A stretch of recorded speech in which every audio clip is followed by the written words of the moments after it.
tissue injuries consistent with torture. Grace Nganga, KTN. Tonight, we confront a stark question. Did President William Ruto and Interior CS Kipchumba Murkomen break the law when they ordered police to shoot at protesters? Or do they legally hold that power? To many Kenyans, the President, Interior CS and Inspector General of Police Douglas Kanja look like a united shield for police service dogged by brutality claims. In short, the guardians of the state appear to be guarding each other.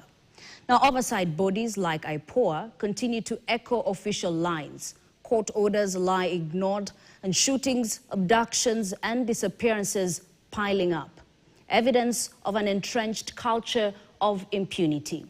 KTN's Vera Mora examines not only the government's actions, but also its silence, denials, and growing readiness to blame the public while absolving its armed agents.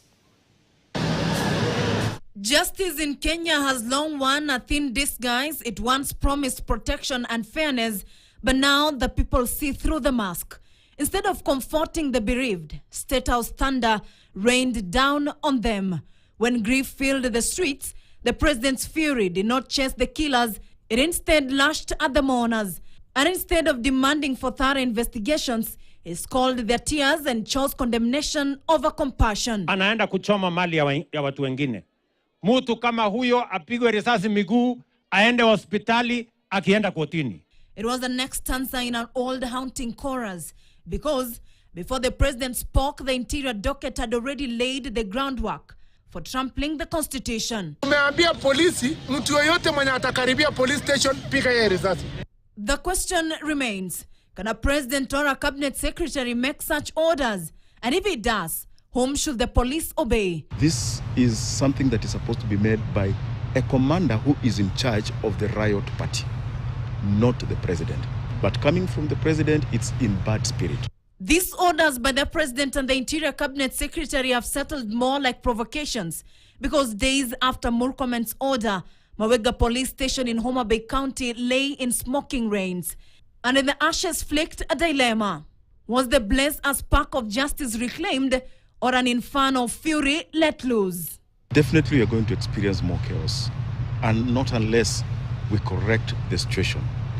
We correct that perception that the police are not there to serve the people, but the police have taken political sides. And I think this is what the people are saying now. This is what the people are seeing. In recent months, the public suspicion has deepened, with majority of the opinion that justice is being deliberately interred while state protectors shield each other. For instance, the independent watchdog IPOA chairperson Ahmed Isaac Hassan was flagged by commissioners during a press briefing that was so riddled with contradiction and deflection.